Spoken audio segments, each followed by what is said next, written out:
Hi అండి. నేను మీ రాఘవరావుని.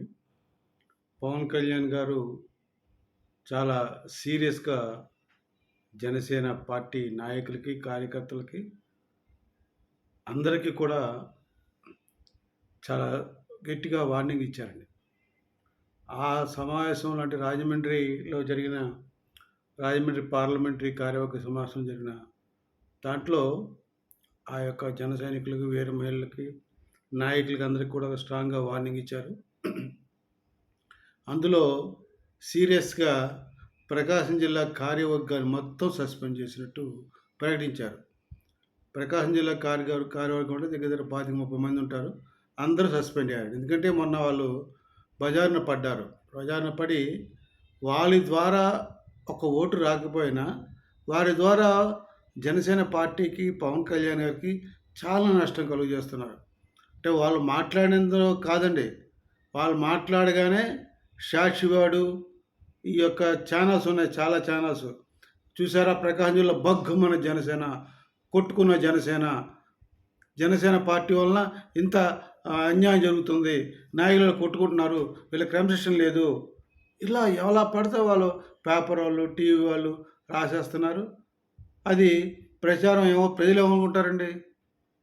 ఇంకా పార్టీ మొన్నే పుట్టింది, ఇప్పుడే పెరుగుతుంది, ఇప్పుడు ఇంకే ఇట్లా కొట్లాడుకుంటున్నారు, ఒక క్రమశిక్షణ లేనని చెప్పి వాళ్ళు అనుకోరా ప్రజలు. అందుకనే పవన్ కళ్యాణ్ గారు ఇక నుంచి 12 సంవత్సరాలు అయిపోయింది, నా ఓపిక నేను గట్టిపడ్డాను, నేర్చుకున్నాను, శ్రమపడ్డాను, దెబ్బలు తిన్నాను, పార్టీని పటిష్టం చేశాను, ఇక నుంచి సహించను, ఎవరిని వదిలిపెట్టను, దెబ్బకు దెబ్బ తీస్తా, మాటకు మాట అంట, ఎవరినైనా ఇంక్లూడింగ్ విశ్లేషకులనైనా, టీవీ ఛానల్స్ యజమానులైనా ఎవరినైనా వదిలిపెట్టను, అందరి తాడతీస్తానని పవన్ కళ్యాణ్ గారు బహిరంగంగా చెప్పారండి. ఇప్పుడు ప్రకాశం జిల్లా నాయకులు తలలు ఎక్కడ పెట్టుకోండి. మీకు పవన్ కళ్యాణ్ పుణ్యం అని చెప్పి ఒక పదవులు అనుభవిస్తూ మీకు ఒక ఏమంటారు వేరే వేరే పదవులు వచ్చినాయి మీకు. వచ్చిన ప్రచార కమిటీలు కావచ్చు, లేదంటే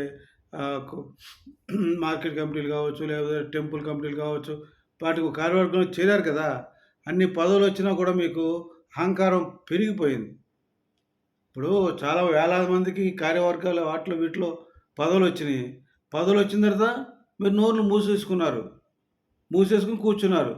పవన్ కళ్యాణ్ గారు ఏమన్నా మాట్లాడరు మీరు, జనసేన పార్టీకి నష్టం చేస్తున్నా మాట్లాడరు మీరు, ఎవరేమన్నా పట్టించుకోరు. ఎందుకంటే పదవుల్లో ఉన్నా హ్యాపీగా పదవులు అనిపిస్తున్నాం, హ్యాపీగా నడిచిపోతుంది, పదవి వచ్చిందిగా ఇంకా జనసేన పార్టీతో మనకేం పని అన్న తీరుగా ఉన్న నాయకులకి పవన్ కళ్యాణ్ గారు ఈ హెచ్చరిక చేశారు. ఈ ప్రకాశం జిల్లా కార్యవర్గం ఎట్లా రద్దయిందో అంత సీరియస్గా ప్రతి విషయం ఉంటుందని ఆయన స్పష్టంగా చెప్పారండి. ఇది వాళ్ళు అనుకోవచ్చు చాలామంది కానీ జన సైనికులకు అర్థమైంది. పవన్ కళ్యాణ్ గారు చాలా సీరియస్గా వార్నింగ్ ఇచ్చారు.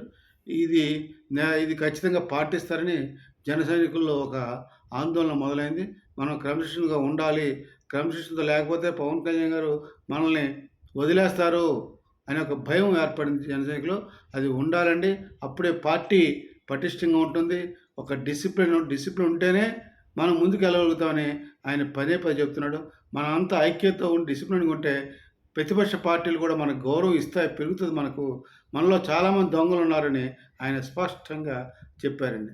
కనుక తెలుపుగారా, మీరు జనసేన పార్టీకి అండగా ఉండాలని, పవన్ కళ్యాణ్ లాంటి నిజాయితీ పరుడిని నమ్మాలని, అటువంటి వ్యక్తికి అండగా తోడుగా ఉండాలని కోరుకుంటూ సెలవు తీసుకున్నాను. జై జనసేన, జై హింద్.